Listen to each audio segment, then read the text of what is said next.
কি বলেছে তোমার আকাবির, এগুলো সব ছাড়ো, কোরআন হাদিস কি বলেছে এটা খালি ধরো। কি বলেছে তোমার পীর, কি বলেছে আকাবির, কি বলেছে তোমার বাপ দাদারা। ওইসব কিচ্ছা ছাড়ো যদি বন্ধু পারো, ওইসব কিচ্ছা ছাড়ো যদি বন্ধু পারো। কোরআন হাদিস জেনে বুঝে একটু তুমি পড়ো। কোরআন হাদিস হলেই চলবে, 3 নম্বর কিচ্ছু লাগবে না। এইটা তো আরেক ফাইজলামি রে ভাই। কারণ কোরআন এবং হাদিস তুমি বুঝবা কিভাবে? এই যে আলিফ লাম মিম তুমি বুঝতে পারলা না, কিন্তু জালিকাল কিতাবুল লা রাইবা ফি ঠিকই বুঝলা। এই পার্থক্য তুমি করলা কিভাবে? হাদিসের মধ্যে কোনটা রহিত, রহিত বুঝেন, নাসিখ মানসুখ কিছু হাদিস যেটা রহিত। যেমন আমরা কি নামাজ পড়ি মসজিদে আকসার দিকে ফিরে, কেন?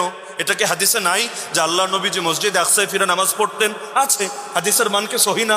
অবশ্যই সহি। তা আপনি এদিকে কেন নামাজ পড়ছেন কেবলা বানিয়ে? ওদিকে পড়েন। বলবে না হুজুর এই হাদিসটা রহিত। তো কে রহিত করলো? পরবর্তী হাদিস। পরবর্তী হাদিস কোনটা? যেখানে আছে কেবলা এদিকে দিতে হবে। তো এটা আমরা পেলাম কিভাবে? আমরা তো পেলাম সেই পূর্বসূরীদের থেকেই। তো ইসলাম এসেছেই রাসূল এবং সাহাবীদের মাধ্যমে। মা আনা আলাইহি ওয়া আসহাবি আলাইকুম বিসুন্নতি ওয়া সুন্নাতিল খুলাফায়ে রাশিদিন আল মাহদিয়িন। নবী যেখানে বলছেন আমার আদর্শকে আঁকড়ে ধরো, খুলাফায়ে রাশিদিনের আদর্শকে আঁকড়ে ধরো, আমার পথ মানবা, সাহাবীদের পথ মানবা, তবেই আহলে সুন্নাত ওয়াল জামাত, তবেই মুক্তিপ্রাপ্ত দল, তবেই জান্নাতি। সেখানে নবীর চাইতে বেশি বোঝার কি আছে? বড় দুঃখ লাগে আজকাল এই চেতনাকে প্রমোট করতে গিয়ে এমন গজল পর্যন্ত গাওয়া হয়। বয়ান তো আছেই, এমন গজল পর্যন্ত গাওয়া হয়। কি বলেছে তোমার আকাবির, এগুলো সব ছাড়ো, কোরআন হাদিস কি বলেছে এটা খালি ধরো। আকাবির এই শব্দ, সালাফ এই শব্দ সমার্থক। সালাফ শুনেছেন না? সালাফে সালেহিন। সালাফ, সালাফ মানেও যে আকাবির মানেও তা। আকাবির মানে শুধু আমার হুজুর না, আকাবির মানে আমার দাদা হুজুর না, আকাবির মানে প্রফেসর হজরত বা হাফেজ হুজুর রহমতুল্লাহ আলাইহি না। আকাবিরের মূল অর্থই হলো সাহাবি, তাবে, তাবে তাবেই তথা খায়রুল কুরুন। সালাফে সালেহিন এবং আকাবিরের এক নম্বর অর্থই হলো সাহাবি, তাবেঈ, তাবে তাবেই। তো যদি বলেন আকাবির কি বলেছে সব ছাড়বা, শুধু কোরআন হাদিস ধরবা, অর্থ কি হবে জানেন? এই যে কোরআন মাজিদ মসজিদে থাকে এটা পড়বেন, সহিহ বুখারী, সহিহ মুসলিম, আবু দাউদ, তিরমিজি, নাসাই, ইবনে মাজাহ, বাস এটা পড়বেন, কেচ্ছা খতম, চ্যাপ্টার ক্লোজ। খুলাফায়ে রাশিদিনকে পড়া লাগবে না, আবু বকর, ওমর, ওসমান, আলীকে পড়া লাগবে না, নবীর সাহাবি, তাবে, তাবে তাবেঈদেরকে পড়া লাগবে না, শুধুমাত্র কোরআন আর হাদিস হলেই চলবে, আর এগুলো কিছুই লাগবে না। কেউ যদি এই কথা বলে বাস্তবে সে কোরআনও মানে না, সে হাদিসও মানে না। কারণ না হলে আল্লাহ ইহদিনাস সিরাতাল মুস্তাকিম বলে সিরাতে মুস্তাকিম কেন চিনালেন? এই সাহাবি তাবেঈদেরকে দিয়ে।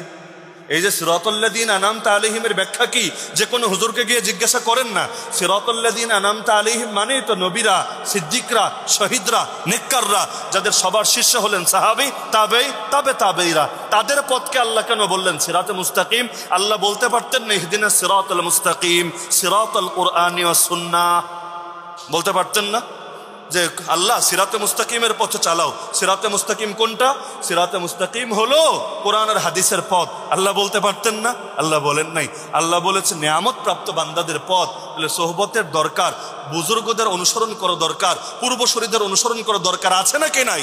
হ্যাঁ, যেখানে গিয়ে সাহাবি, তাবে, তাবে তাবের আদর্শ হবে একটা, আর আমার পীর, আমার হুজুরের আদর্শ হবে আরেকটা, সেখানে অটোমেটিক কোনটা বাদ যাবে এটা কমন সেন্স থাকলে বুঝে আসে। কারণ বড় হুজুর একদিকে, ছোট হুজুর আর একদিকে, তো কোনটা উপরে রাখবেন এটা আমার বলা লাগবে না, আপনিও ভালো করে বুঝবেন।